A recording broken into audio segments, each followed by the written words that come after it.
أعوذ بالله من الشيطان الرجيم بسم الله الرحمن الرحيم قال الإمام أبو الحسين مسلم بن الحجاج القشيري رضي الله تعالى عنه بعون الله نبتدئ وإياه نستكفي وما توفیقنا الا باللہ جل جلالہ۔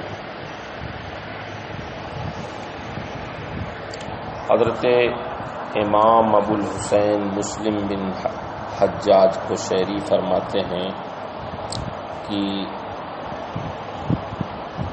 اللہ کی اعانت سے، مدد سے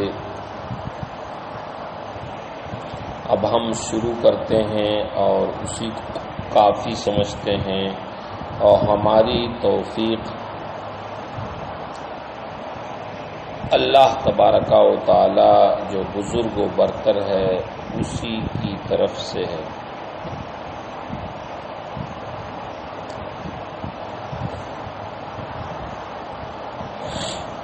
حدثنی ابو خیثمہ زہیر بن حرب قال حدثنا وکی عن کہمس عن عبداللہ بن بریدہ عن یحیی بن یعمر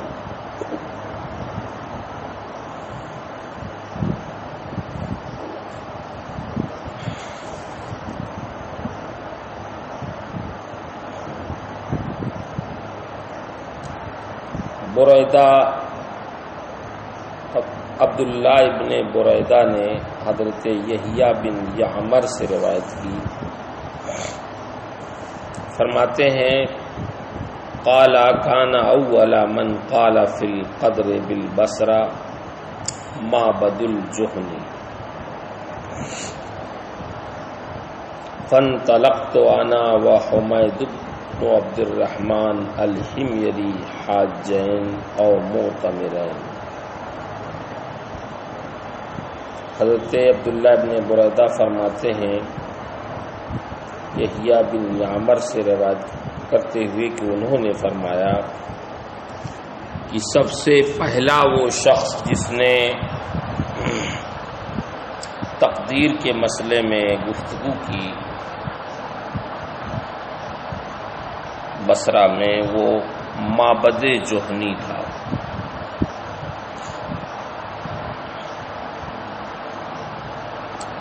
یعنی سلسلہ قدریہ، فرقہ قدریہ کا جو بانی ہے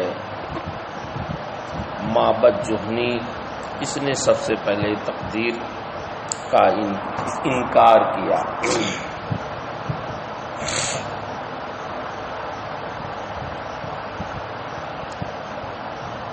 فرماتے ہیں میں اور حمید بن عبد الرحمن حميري یہ حج کے لیے یا عمرہ کے لیے نکلے، اور ہم نے کہا کہ کاش رسول اللہ صلی اللہ علیہ وسلم کے اصحاب میں سے کسی سے ہماری ملاقات ہو جاتی تو ہم ان سے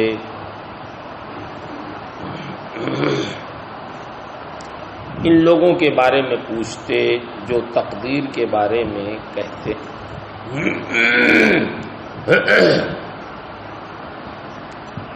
فرماتے ہیں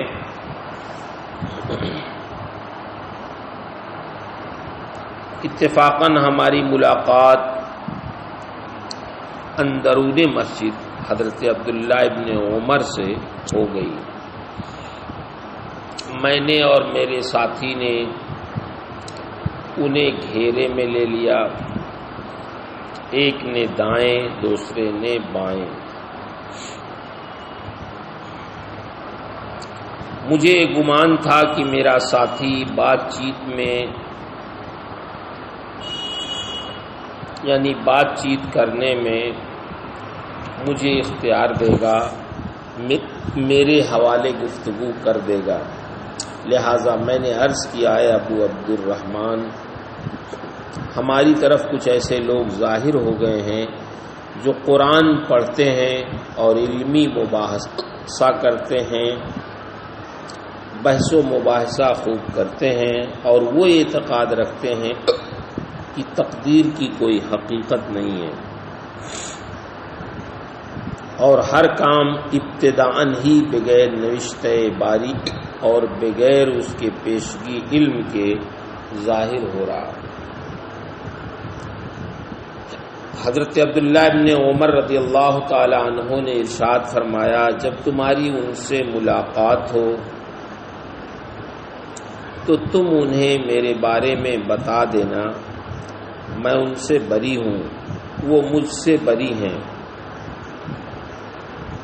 اور قسم ہے اس ذات کی عبداللہ بن عمر جس کی قسم کھاتا ہے، اگر وہ لوگ احد پہاڑ کے برابر سونا خرچ کریں گے تو اللہ تعالیٰ ان کی جانب سے اسے اس وقت تک قبول نہیں فرمائے گا جب تک یہ لوگ تقدیر پر ایمان نہیں لائیں گے۔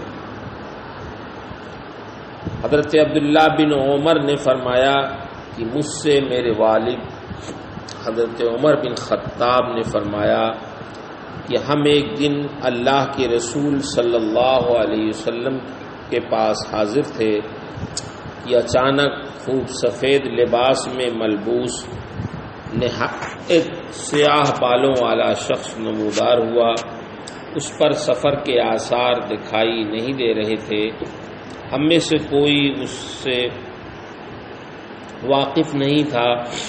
وہ نبی کریم صلی اللہ علیہ وسلم کے سامنے بیٹھ گیا اور اپنے دونوں گھٹنوں کو آپ کے گھٹنوں کے ساتھ ملا دیا، اپنی ہتھیلی کو اپنے رانوں پر یا سرکار کے رانوں پر رکھ لیا اور عرض کیا، اے محمد صلی اللہ علیہ وسلم، مجھے اسلام کے بارے میں بتائیں کہ اسلام کیا ہے۔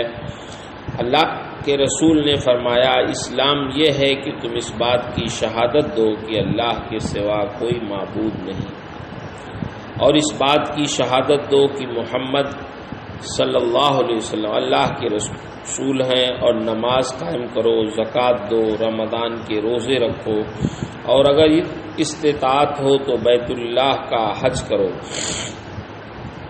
اس نے کہا کہ آپ نے سچ فرمایا۔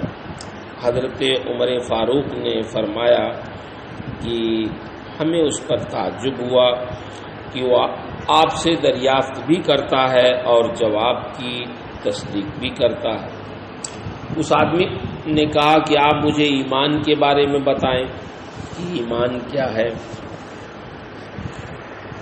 آپ نے فرمایا، ایمان یہ ہے کہ تم اللہ کی اور اس کے فرشتوں اور اس کی کتابوں اور اس کے رسولوں کی دل سے تصدیق کرو، اور یوم آخرت اور اللہ کی جانب سے ہر اچھی بری تقدیر کی تصدیق کرو۔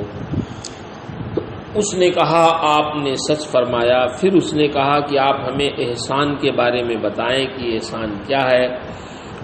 آپ نے فرمایا، احسان یہ ہے کہ تم اللہ کی عبادت اس انداز سے کرو گویا تم اسے دیکھ رہے ہو، اور اگر تم اسے نہیں دیکھ رہے ہو تو یہ تصور کر لو کہ وہ تمہیں یقیناً دیکھ رہا ہے۔ اس نے کہا کہ آپ ہمیں قیامت کے بارے میں بتائیں کہ قیامت کب آئے گی۔ آپ نے فرمایا، جس سے پوچھا گیا ہے وہ اس سائل سے زیادہ اس بارے میں جاننے والا نہیں ہے۔ اس نے کہا تو مجھے اس کی نشانیاں بتائیں۔ سرکار علیہ الصلاۃ والسلام نے فرمایا، اس کی نشانی یہ ہے کہ لونڈی اپنے مالک کو جنے گی، اور یہ نشانی ہے کہ تم ننگے پیر، ننگے بدن، فاقہ زدہ مویشیوں کے چرانے والوں کو دیکھو گے کہ وہ بڑی بڑی عمارتوں میں فخر کریں گے۔ حضرت عمر نے کہا کہ پھر وہ شخص چلا گیا اور میں تھوڑی دیر بیٹھا رہا۔ پھر سرکار نے مجھ سے فرمایا، عمر کیا تم جانتے ہو کہ سائل کون تھا؟ میں نے کہا، اللہ اور اس کے رسول ہی بہتر جانتے ہیں۔ سرکار نے فرمایا، وہ جبرائیل امین تھے، تم کو تمہارا دین سکھانے آئے تھے۔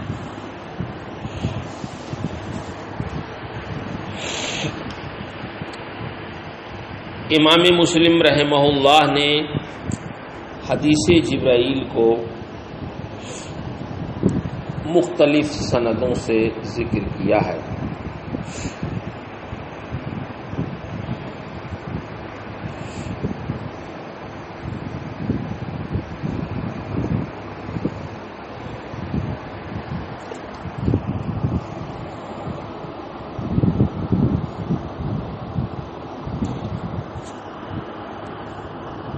مختلف سندوں میں کہیں کچھ کمی، کہیں کچھ زیادتی کے ساتھ احادیث ذکر ہیں۔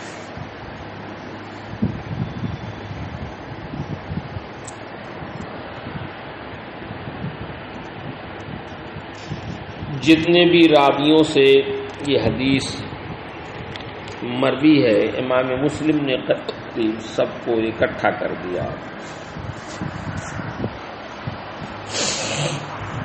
اب اس کا پس منظر ملاحظہ فرمائیں تو بات سمجھ میں آ جائے گی۔ عہد صحابہ میں جس بدعت نے سب سے پہلے سر ابھارا وہ قدر کی بدعت تھی، تقدیر کا مسئلہ تھا۔ جس نے سب سے پہلے اس مسئلے کو چھیڑا اور تقدیر الہی کا انکار کیا وہ معبد بن خالد جوہنی تھا۔ اس نے سب سے پہلے بصرہ میں اس موضوع پر گفتگو کی اور بہت سے اہل بصرہ کو اپنا ہم خیال بنا ڈالا۔ اس کا موقف یہی تھا کہ بندہ اپنے افعال کا خود خالق ہے، قضا اور قدر کا اس میں کچھ دخل نہیں ہے۔ بندہ اپنے افعال و اعمال میں خدا کی قدرت کا محتاج نہیں ہے۔ جب اس کے فتنے عام ہوئے تو عبد الملک بن مروان کے حکم سے 80 ہجری میں حجاج بن یوسف ثقفی نے اسے سولی پر چڑھا کر قتل کر دیا۔ چونکہ یہ لوگ بندوں کے جملہ افعال میں بندوں کی قدرت کو مؤثر حقیقی مانتے ہیں اور اس بات کے قائل ہیں کہ بندوں کے افعال کا اللہ تعالی کو پہلے سے کوئی علم نہیں ہوتا اور نہ ہی علم الہی میں بندوں کے افعال پہلے سے مقدر ہوتے ہیں، تقدیر کوئی مسئلہ نہیں ہے ان کے نزدیک، بلکہ وہ یہ کہتے ہیں کہ جب افعال صادر ہوتے ہیں بندوں سے تو اللہ تعالیٰ کو ان کا علم ہوتا ہے، اس لیے انہیں قدر کی طرف منسوب کرتے ہوئے قدریہ کہا جاتا ہے۔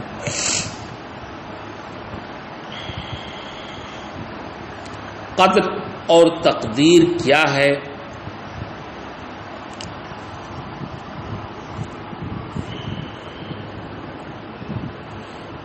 اس کو یوں سمجھیں کہ اللہ تعالی کا اپنے علم ازلی کے مطابق ہر مخلوق کا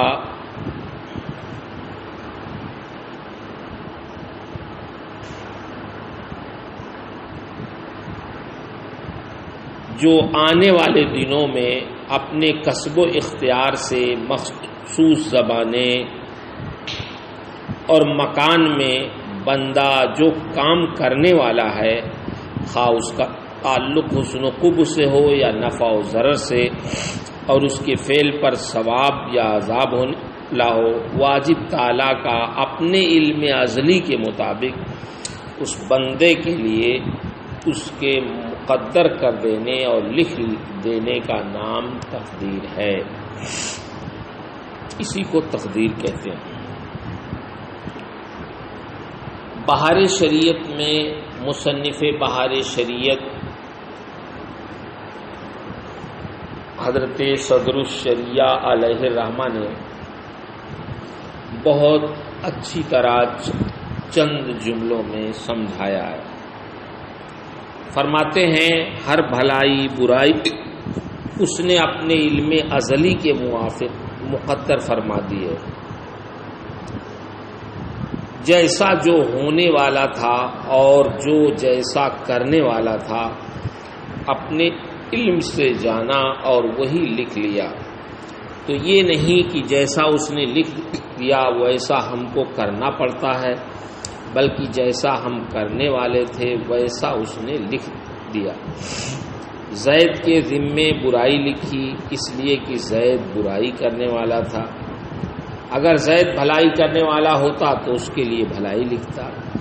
اس کے علم یا اس کے لکھ دینے نے کسی کو مجبور نہیں کر دیا. تقدیر کا انکار کرنے والوں کو نبی کریم صلی اللہ علیہ وسلم نے اس امت کا مجوس قرار دیا ہے.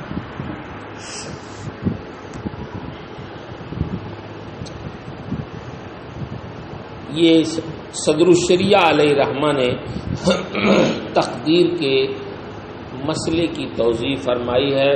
خاص کر انہیں سمجھانا چاہا ہے جن کے ذہنوں میں یہ بات آ جاتی ہے کہ مقدر کر دینے سے اور تقدیر لکھ دینے سے بندہ مجبور ہو جاتا ہے اور بندے کو ایسا کرنا پڑتا ہے. اس کو صدر الشریعہ علیہ رحمہ نے بہت اچھی طرح سمجھایا ہے. جبر اور قدر کا مسئلہ، اختیار کا مسئلہ، یہ مشکل ترین مسائل میں سے ہے.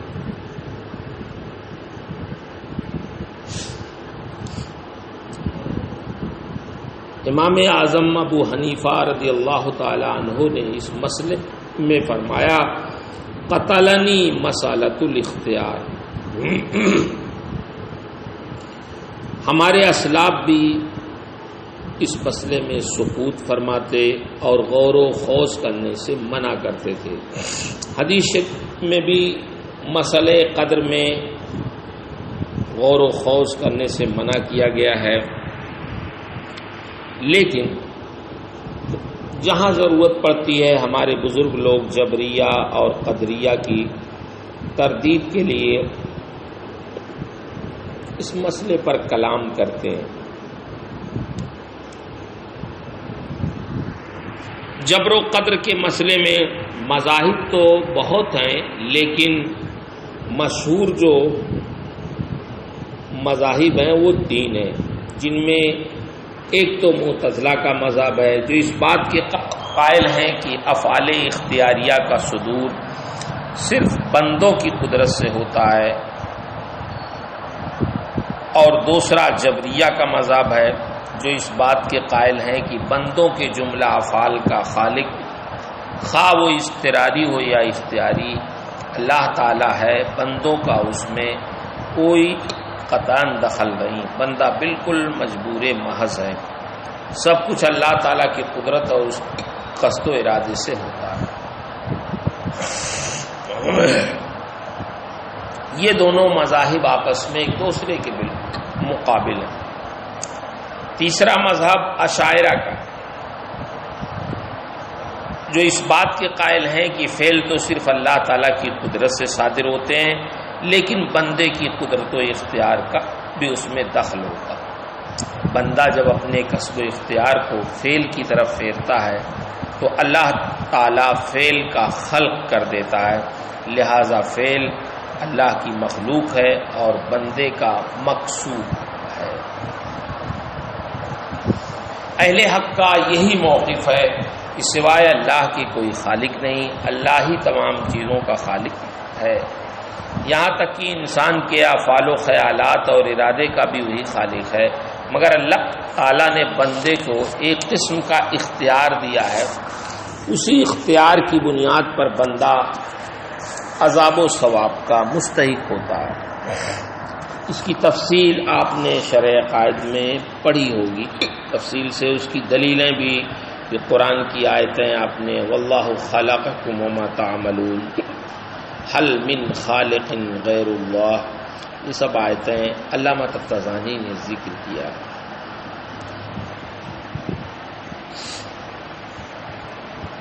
قدریہ کے بارے میں یہ عبارت آئی تھی یتکفرون العلم. یتکفرون کا لفظ جو ہے یہ کفرا، تقفرا، اس کے معنی ہے تلاش کرنا، پیچھے جانا. قاف کو مقدم کریں فا پر تو مطلب یہ ہوگا کہ وہ لوگ علم طلب کرتے ہیں اور اس کا شوق رکھتے ہیں. صحیح مسلم کے بعض نسخوں میں یہ فا کی تقدیم کے ساتھ ہے، یتفقرون. اس تقدیر پر فقارا یفقرو یا فقرا یفقرو ضربہ اور نصرہ دونوں سے ہوگا. کھودنا، کاٹنا. اس صورت میں معنی ہوگا کہ وہ لوگ علمی باریکیاں نکالتے ہیں اور کھود اور کرید کرتے ہیں.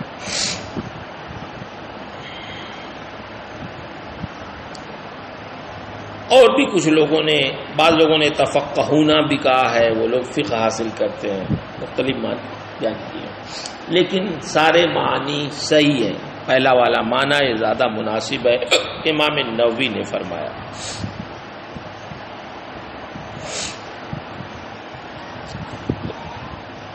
حدیث میں وَذَكَرَ مِن شَانِهِمْ، امام نووی فرماتے ہیں کہ ظاہر ہے یہ حضرت عبداللہ بن بریدہ کا کلام ہے، جنہوں نے اس حدیث کی روایت حضرت یحییٰ بن یعمر سے. عبارت کا مطلب یہ ہے کہ حضرت ابن بریدہ فرماتے ہیں کہ حضرت یحییٰ بن یعمر نے حضرت عبداللہ بن عمر سے قدریوں کا حال، ان کی علمی فضیلت اور علم میں ان کی جد و جہد اور رغبت کو بیان کیا. اللہ قدر وَأَنَّ الْأَمْرَ أُنُفٌ،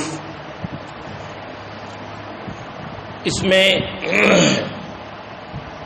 انف کا مطلب نون اور فا کے ضمیر کے ساتھ ہے.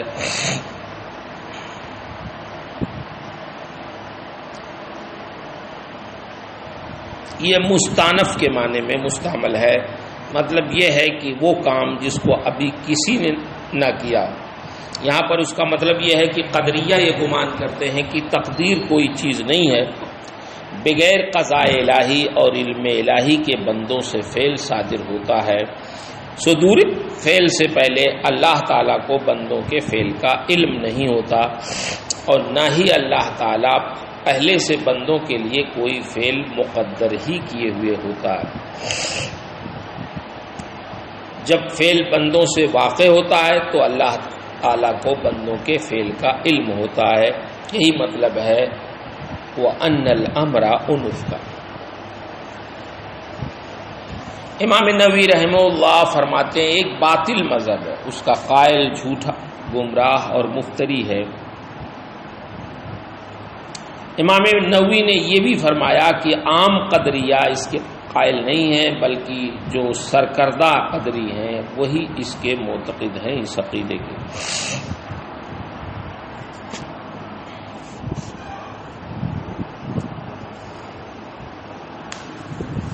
قدریہ کے بارے میں حضرت عبداللہ ابن عمر کا یہ فرمانا کہ اگر وہ لوگ احد پہاڑ کے برابر سونا خرچ کر دیں لیکن جب تک تقدیر کے خیر و شر پر ایمان نہیں لاتے ہیں اللہ اسے قبول نہیں فرمائے گا.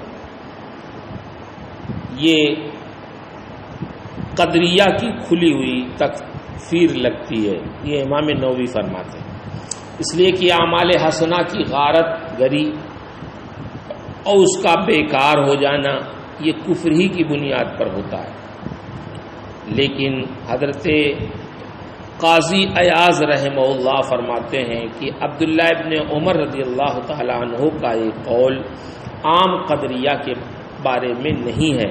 آپ کا یہ قول ان قدریہ کے ساتھ خاص ہے جو اس بات کا اعتقاد رکھتے ہیں کہ کائنات اور جو کچھ اس میں آئے دن واقعات رونما ہوتے ہیں اللہ تعالیٰ کو پہلے سے ان واقعات کا علم نہیں ہوتا، اور دنیا میں جو کچھ ہوتا ہے وہ قضاء الہی سے نہیں ہوتا بلکہ سب کچھ بغیر ارادہ الہی اور تقدیر الہی کے ہے.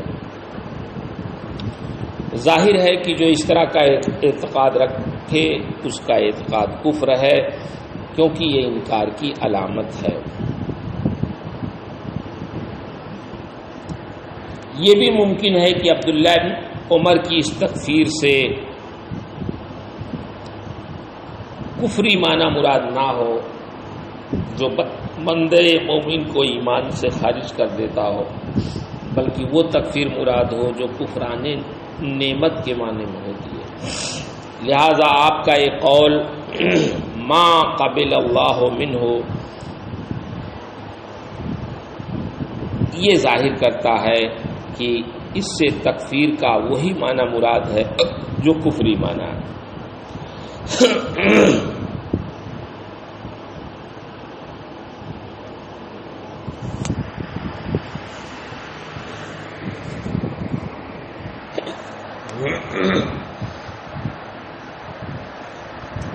لیکن اتنا یاد رکھیں کہ قدریہ کا جو یہ قول ہے کہ بندہ اپنے افعال کا خالق ہے، اس سے ان کی مراد یہ نہیں ہے کہ بندہ صفت خالقیت میں اللہ کے مثل ہے، اور جو قدرت و استقلال اللہ تعالیٰ کو اس صفت میں ہے وہ قدرت و استقلال بندے کو بھی حاصل ہے، یہ وہ نہیں مانتے، بلکہ قدریہ بندے کی خالقیت کو غیر مستقل جانتے ہیں، اس لیے کہ بندہ اپنے افعال کے پیدا کرنے میں ان اسباب و آلات کا محتاج ہے جو باری تعالیٰ نے پیدا کیے ہیں۔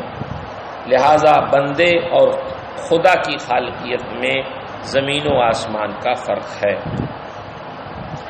لہذا قدریہ کو مشرک کہنا یہ جائز نہیں۔ یہی وجہ ہے کہ ہمارے علماء نے، ہمارے بزرگوں نے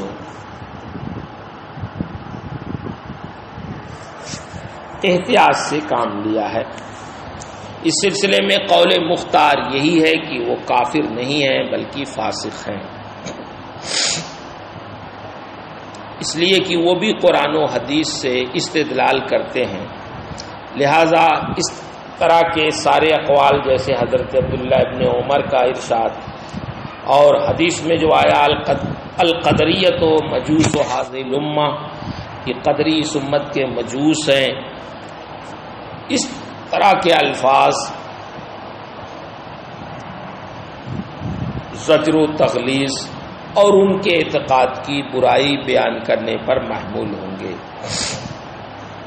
صحیح بات یہ ہے کہ سرکار علیہ الصلاۃ والسلام نے قدریہ کو جو مجوس قرار دیا ہے اس سے صرف تشبیہ مقصود ہے، اور تشبیہ میں آپ جانتے ہیں ضروری نہیں ہے کہ مشبہ مشبہ بہ میں من کل الوجوہ مماثلت ہو۔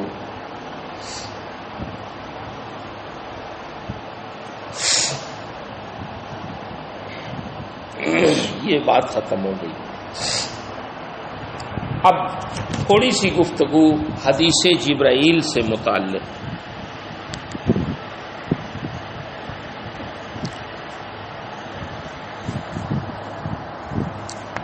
انشاءاللہ حدیث جبرائیل سے متعلق گفتگو کل ہم کریں گے، تھوڑا کچھ گوشے اس میں ایسے ہیں جو تفصیل طلب ہیں، انشاءاللہ کل اس پہ گفتگو ہوگی۔